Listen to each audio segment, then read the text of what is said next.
Uh, we'll just let people come in as they will, as they will.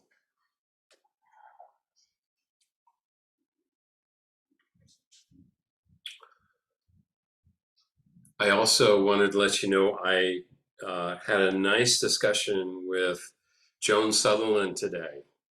And she's coming on, as you know, in a week, and she's going to be fabulous. I don't know if you've listened to her talk. I don't know if you've listened to any of her YouTubes or anything like that. You might, if you get a chance, Google beforehand there. She did have a talk that was sent around PZI with regard to her new book, which is Through Forests of Every Color, Through Forests of Every Color. And it's really quite a good book, and she's really an excellent speaker. So I think we'll have a wonderful time with her. And I thought what I'd do is I'd open up the meditation with reading the last paragraphs of her book, which I enjoyed immensely.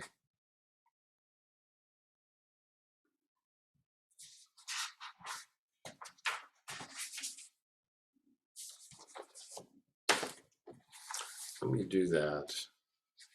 When I imagine the koans past my own lifetime, I imagine the image of Yelu Chukai and his conspiracy of friends sitting around their campfire always comes up.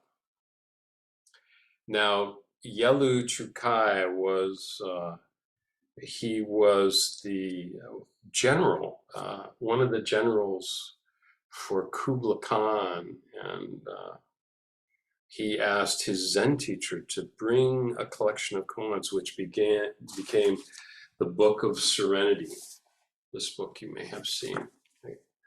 I have this book on my desk permanently, the Book of Serenity. Beautiful collection of koans and poems. So she says, Chukai and his conspiracy of friends sitting around their campfire always comes up. It seems likely that wilderness campfires and urban oil can fires, both metaphorical and actual, are in our future. And I hope the koans are part of the conversations about them, spoken and signed in all the languages humans have created, shared as tools. I'll swap you a koan for a song or a creative organizing strategy, shared as ceremony. Let's pause to remember how vast this moment is. Here at the edge of the world as we've known it, it's dawning on us that the story that matters is not just our human story, but the story of the earth, which includes but is not limited to us. Koans are a bit of the earth wisdom rising through human heart minds. They've always been part of the response in times of great challenge and danger, as both solace and wake-up call. They've helped us surmount the insurmountable by seeing things differently. And they've given us trees older than the forest we're standing in to lean back against. What are the koans of this time, a time that is unlike any other? What will we tell each other around our urgent campfires, under a still infinite sky? So welcome.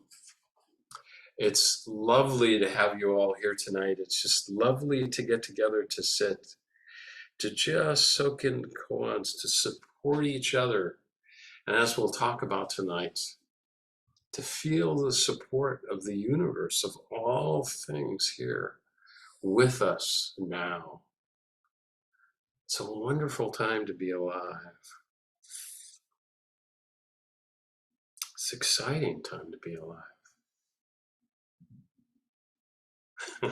So let's sit with that. It's so wonderful to be here with all of you to share this, just a few moments, a few breaths of this extraordinary life.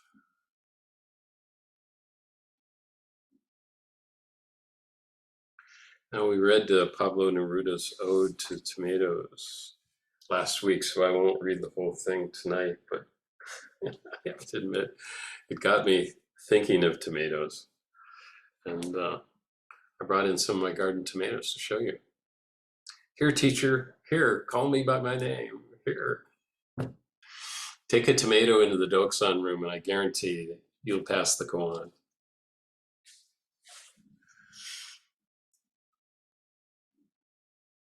This is a time of tomatoes for me. I've got a garden in my backyard and I grow a lot of things. I grow cabbages and broccoli and cauliflower. I grow cucumbers and eggplant and peppers, green peppers, hot peppers.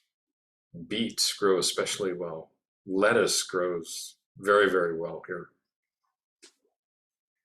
We're not that far from the coast and it tends to be kind of cool. And so this is considered, these ring of hills and valleys considered the salad bowl of California, which supplies most of the lettuce to the United States. Lots of things grow here, and tomatoes grow here as well. So in my practice, which I have one,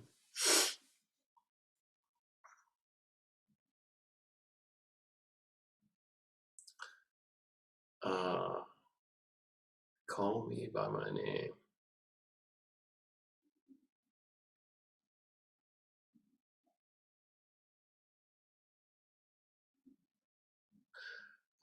I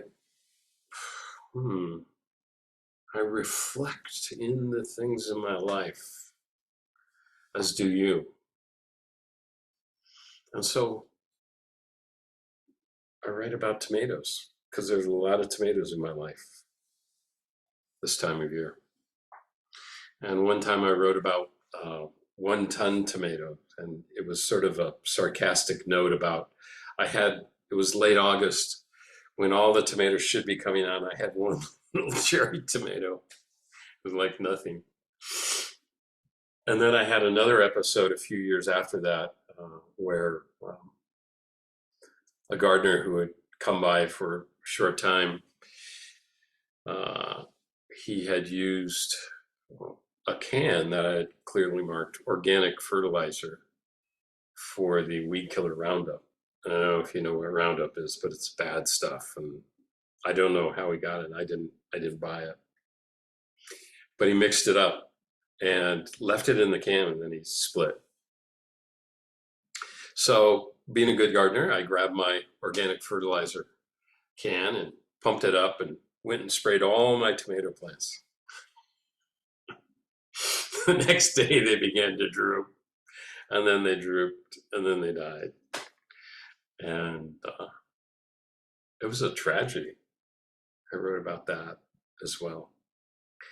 And I don't know if it's because the weather's changing, but I used to write a lot about slugs, which I go out and harvest at night.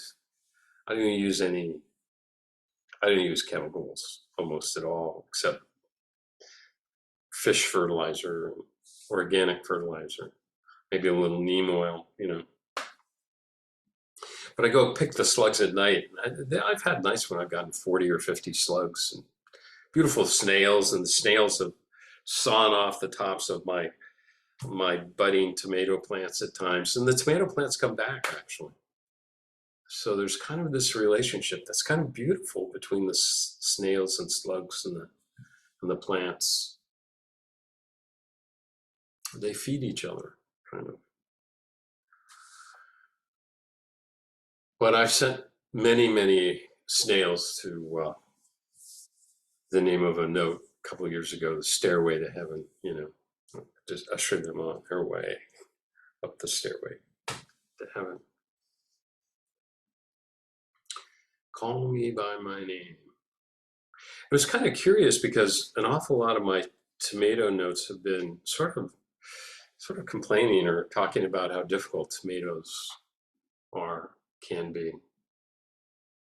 It's kind of not a metaphor of life. That is life, right? It's hard to grow a tomato. It's by that amount. It's hard to be in this life. You know, our problems are the problems of tomatoes. They're the problems of the earth, of relationships.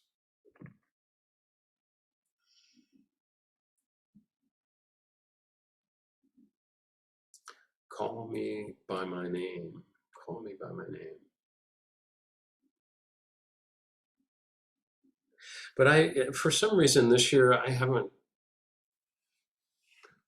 don't have any complaints. I have some nice tomatoes, not the 32 quarts I usually put in. But somehow I've just felt like more this year, just that nameless quality of the earth ushering forth and supporting me and you. And I was sitting in the garden one time, a week or two ago, I don't know, and there's a tree that rubs against a pergola. My brother built this just gorgeous pergola with no, pergola, I don't know if you know, it's kind of like it's an arbor, kind of like a big arbor.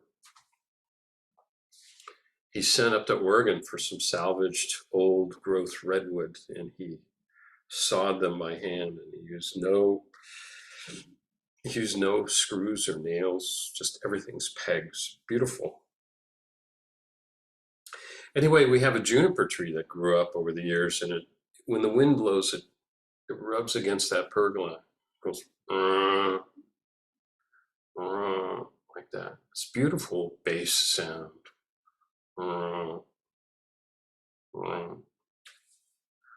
And I was just sitting out in the garden one day listening to that. And I realized that juniper tree was actually calling me by my name. Except in its own voice, it was actually saying, Jon, Jon, Jon. And I looked across the way to the redwood trees and the rhododendrons, and they're blowing in the wind, and they're making a sound, Jon, Jon, Jon. Really, literally calling me by my name.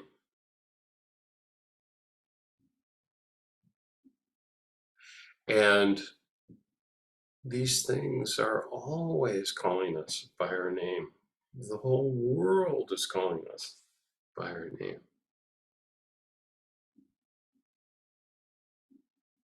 John, Meredith, Bob, Mario, on and on, all you lovely faces and lovely people. The universe is calling you, calling you, calling you. And all we have to do is listen. We don't have to judge. All we have to do is listen. There's a couple koans about this. So a monk, and I translated the name like David Hinton, who will be here in December, named Wisdom Surpassed, Wijao, which we've talked about in various PZI forums before, asked Master Fayan, or Dharma I, he said, wisdom surpassed, that means me, Wijao, asked the teacher, what is Buddha? Why did Bodhidharma come from the West? What is Buddha? Who am I?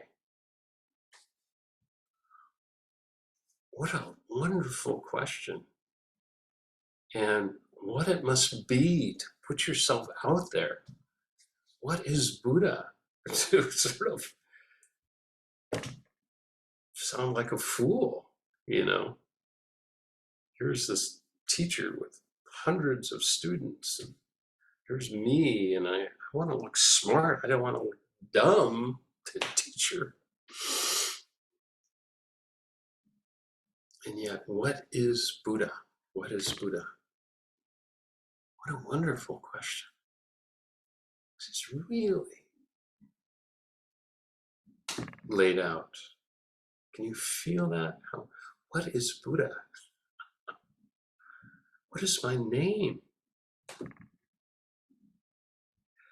And Fayan Dharma says, you are Wei Jiao. You are Wei Jiao. You are Buddha. Wei Jiao, wisdom surpassed, is Buddha. You, the Dharma I, Fayan, is Buddha. Buddha is just another name for you. Somebody made it up. It's a made up name. It doesn't mean anything. They had to call it something, so maybe they called it emptiness, or maybe they called it the Tathagata, or maybe they called it the sun and the moon and the stars, or they called it John, or they called it you, lovely person, Wei Jiao. There's another koan that, as I mentioned, a monk asked Master Visitation Land, which is Jiaozhou. I'm not sure about that Master Visitation Land name. What is the meaning of Bodhi's dharmas coming from the West? Again, this is a big, big teacher, famous in China. And you're now asking him kind of a silly question, or you're sort of raising your hand and you're saying, hey, I can't take it anymore. I can't do this anymore. Tell me, what is the meaning? Bodhidharma's coming from the West. What is the meaning of my life? And Jiaozhou says, oh, well, it's the juniper tree in the front of the garden. He said, and the monk says, Master, don't teach me using external objects. And Jiaozhou says, I'm not teaching you using external objects. And the student asks again, what is the meaning of Bodhidharma's coming from the West? The juniper tree in front of the garden. Jiaozhou is giving his whole being to this monk. There's a juniper tree in front of the garden. It's tomato. I'm going to give each of you a tomato tonight to take into Doksan, virtual or otherwise. The juniper tree in the garden. Yeah, so I went out to my tomato patch a couple of nights ago and to pick tomatoes, and the sun had already set, but it's kind of wonderful when you reach in to get a brandy wine or a large Roma tomato, and it's still warm from the sunshine. It's just a really wonderful feeling. Cradle it in your hand, feel that tomato, because the tomato is calling my name. Just call me by my name. What is my name? Who am I? Maybe the question itself is sufficient.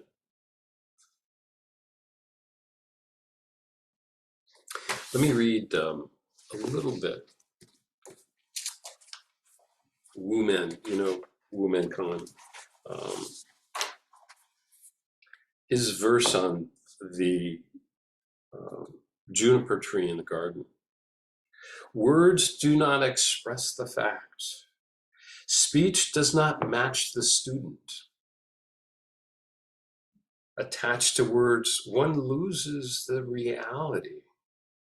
Stagnating in phrases, one is, unfortunately, deluded, as we always are. I'm glad to be deluded. Call me by my name. So the nature of this practice and the nature of our lives are so much simpler than we think. That's what Wu Men is saying in that verse. Our lives are more direct, more full, actually happier,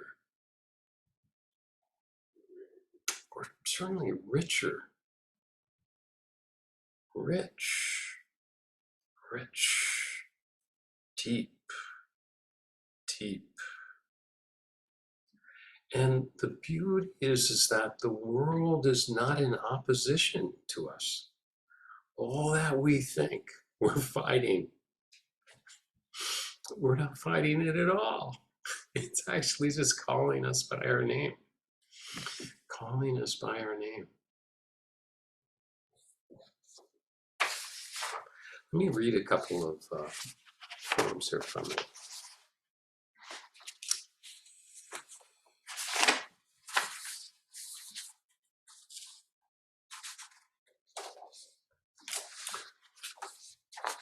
Oh.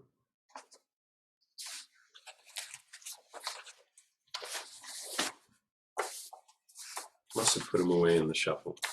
Anyway, we'll get to them later. What I thought we'd do is we could break off into groups and let's just chat a little bit about calling ourselves by our name. So let's do 4 rooms and spend about 15 minutes. And if you're new, introduce yourself, or if you're not new, introduce yourself. Please make sure everyone gets a chance to talk. It's a wonderful chance to get to know each other. And we'll be back in about 15 or 20 minutes. I'll send you a message. All right, here we go.